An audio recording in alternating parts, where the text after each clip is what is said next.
my dad, Paul Dougherty. All right, let's keep an eye on the Christen Eagle. Paul Dougherty out of the controls. Pulling back on the 6th, the Christen Eagle climbing straight up with this guy. Snap in the aircraft on the vertical upline. Oh, my goodness. Coming all the way across the top. That is amazing flying right there, ladies and gentlemen.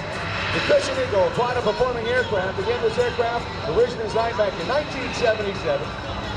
They compete with the Pitts Special. The Pitts, of course, was the classic aerobatic aircraft for so many years, the Pitts aircraft. And now the Christen Eagle. Watch now as he takes the aircraft right up in the skies. Rolls the aircraft on the vertical upline. Watch the airspeed bleed off. Down to 0. Sliding down on his own tail through his own smoke. Nose is still up in the air. And finally, gravity pulls the nose back down. Woo! Nice looking tail slide. Paul started flying at the very early age of 17 years old. His father took him to an air show, and from that point on, he knew he belonged in the sky. He very quickly earned his private pilot's license, followed by the rest of his ratings and endorsements. Today, when he's not flying air shows, you can find him at the airline flying the Boeing 737. Now, Paul personally rebuilt this aircraft. It took about 9 months to do it. When Christen Eagles first came out, you could actually build this in your own house if you wanted to. Yeah, it was a gift plane. Here he comes, back at show center. Pulls back on the 6th. The Christen Eagle going straight up in the skies. Pulls across the top. Now keep an eye on that aircraft. He keeps it nice and level.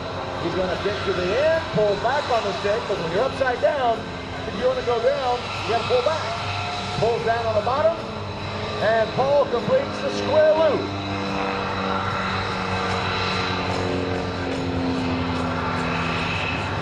Watch now as he takes the aircraft straight back up in the skies over New Jersey, pulls across the top, in reverse and brings the aircraft straight back down again, building up a lot of airspeed as he approaches show center.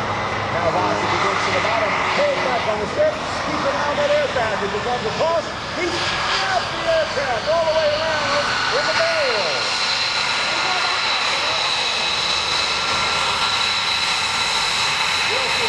I can't see you.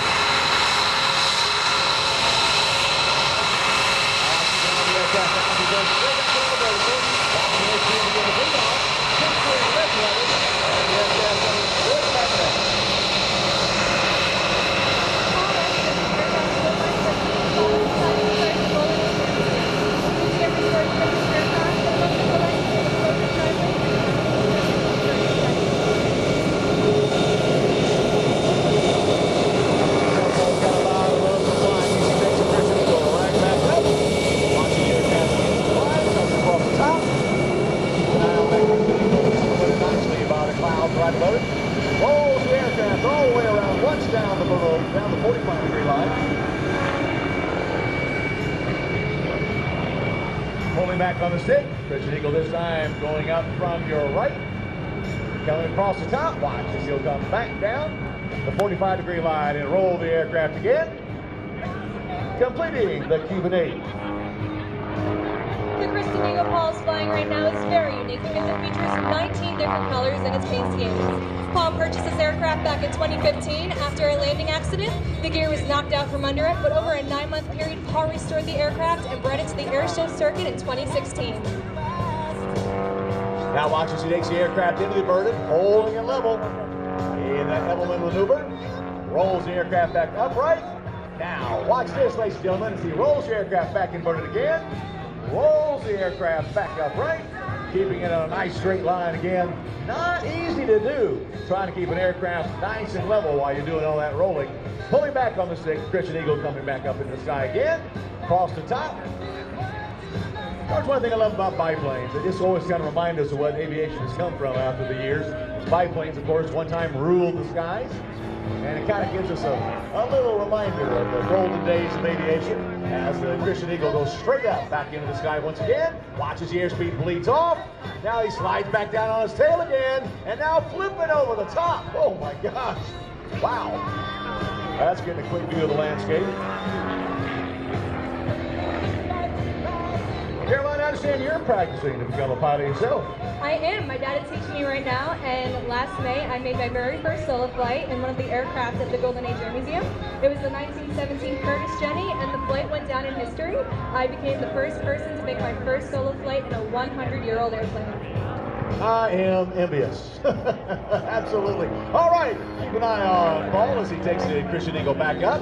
Snaps the aircraft on the vertical upline. Nice tumble maneuver as the aircraft looks like it's totally out of control.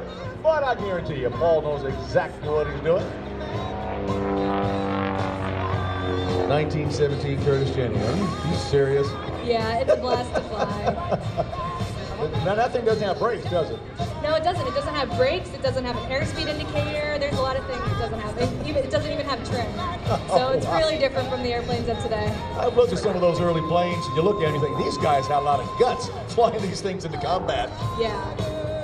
Let's keep an eye on the Christen Eagle now as it comes in from your left. And he's got plenty of altitude. He's going to take that aircraft coming. He's going to point that nose down a little bit. Again, airspeed critical to every performance. As he gets right back at show center, going to pull about 3 Gs on that turn. As he goes back across the top, keep an eye on the aircraft. Snaps it once, snaps it twice. Oh yeah, nice looking double avalanche loop. That's one thing that's always amazing about flying aerobatics. You know, you go from extreme G forces, sometimes 3, 4, 5, 6 Gs. All of a sudden you're weightless in a few seconds, back to pulling Gs. I mean, it's a lot of force on a person's body. Yeah, and every season, in the beginning of the season, Paul takes a few weeks even just to get his G tolerance back up, because every winter he can't fly.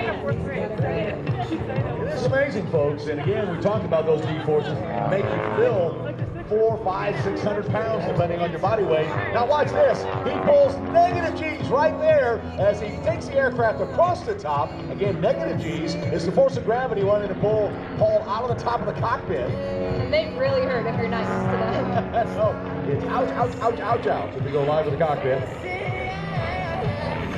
Now you guys have a really neat museum there where you all live back in Bethel. Tell us a little bit about that. Well, we offer biplane rides on Saturdays and Sundays, made for October.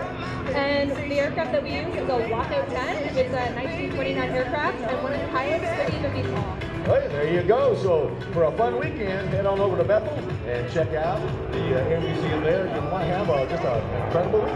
Yeah, it's a lot of fun.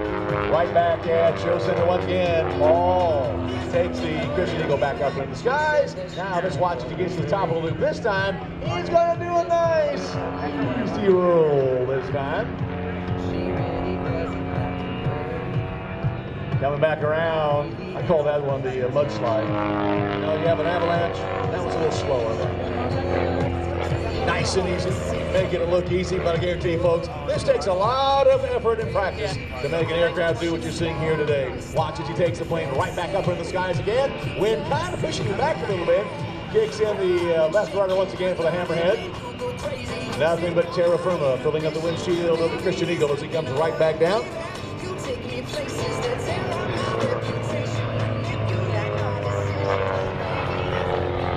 Now a nice series of aileron rolls of the Christen Eagle again. Watch how he keeps the aircraft nice and level. Again, folks, this takes a lot of stick and rudder coordination because when that roll, that plane is turning. It's wanting to go up, it's wanting to go down, and you got to really work keeping that plane nice and level. It looks like a simple maneuver, but it's not. Yeah, all the controls are moving really fast.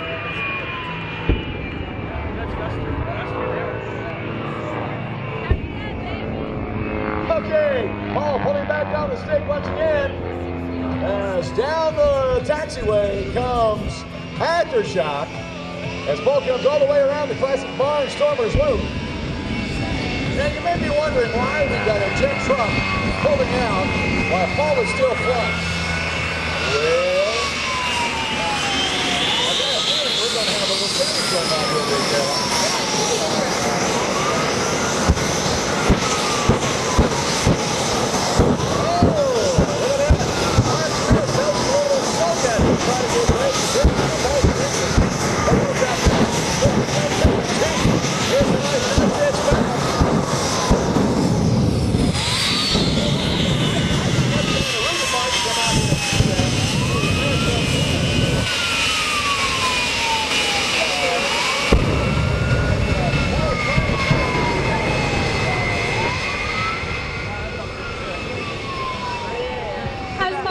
final pass.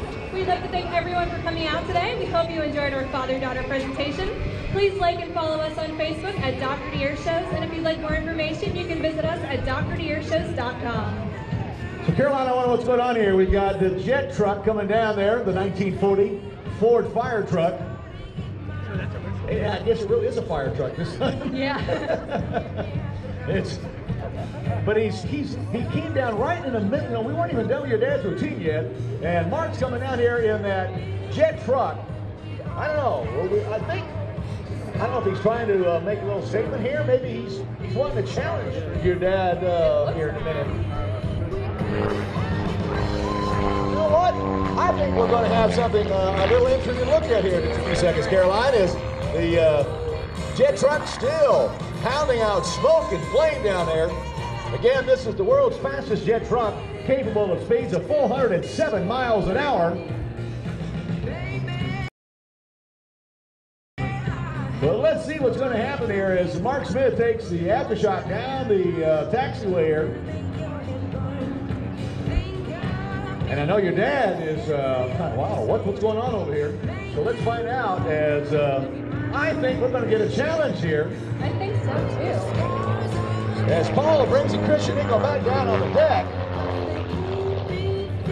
kind of check out what all that smoke and fire is all about. Yeah, he's trying to get Mark's attention in the jet truck. I know Mark seems a little confident down there. I mean, he's got big old jet engines on the back of this truck. What is going on down there? All right, looks like we're going to get a challenge between the jet truck and an aircraft, ladies and gentlemen. As Mark definitely going out on the taxiway out there, and Paul's still in the air. Here he comes, Paul coming down. Paul's going to try to make a statement right here. Said, hey buddy, you know, I'm trying to finish my air show routine, and you come down here belching smoke and fire. What's up with that? And Mark, well, your dad put a little smoke out there, but now Mark's putting a little more smoke out there. All right, well, let's see here. Mark's done his thing. Paul's done his thing. It looks like the challenge might be on here. Here comes Paul down the runway. Oh my gosh, right down on the deck. Says, hey buddy, you know, this is my airspace right now. Whoa, ho, ho, ho. All right. Mark's not backing down from this one. He's going to take the jet truck back down. And we've got Paul in the air. I think we've got a challenge going on, ladies and gentlemen. I think the race is going to happen. Mark's taking the jet truck down the taxiway there. We got Paul in the air. All right. I think it's official, ladies and gentlemen. We will have a race between an aircraft and a jet-powered truck. Now, out of curiosity, how many of you out here think the plane is going to win this race? How many think the aircraft's going to win it? All right, not a lot of confidence out. How many people think the jet truck is going to take it? All right, well, we got a little more response, so we'll see as the race and the challenge has been declared. We've got Mark Smith in Aftershock. We got Paul in Christen Eagle. Paul's coming back around. Here he comes from your left. Now, of course, the plane's going to have a small advantage. He's already in the air, already moving. Mark is at a standstill. Here we go. And the race is on.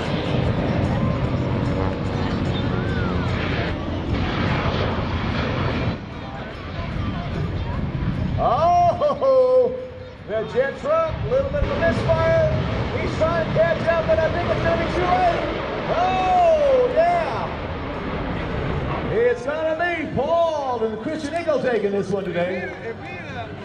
It was a tight one yesterday. The truck just barely beat him out the last second, but a little miscue on the jet truck, and Paul got himself a victory today.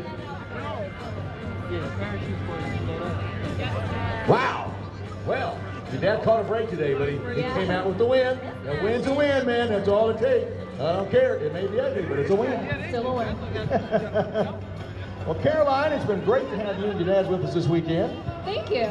We've enjoyed it, getting to meet you, and Continued good luck on your career. Thank you. I'm looking forward to it. I mean, I know you don't mind talking about your dad, but you'd rather be up there, I know. Yeah, that's my dream. Well, hopefully one of these days, I'll get to announce your act. That'd be awesome. We look forward to it, and it's always a pleasure having you and your dad here, and thanks for being a part of the air show this weekend. Thank you, and a special thanks to David Schultz Airshows because they are amazing. Thank you again. All right, ladies and gentlemen, again, something I always love at every air show. I'm a warbird fanatic. I love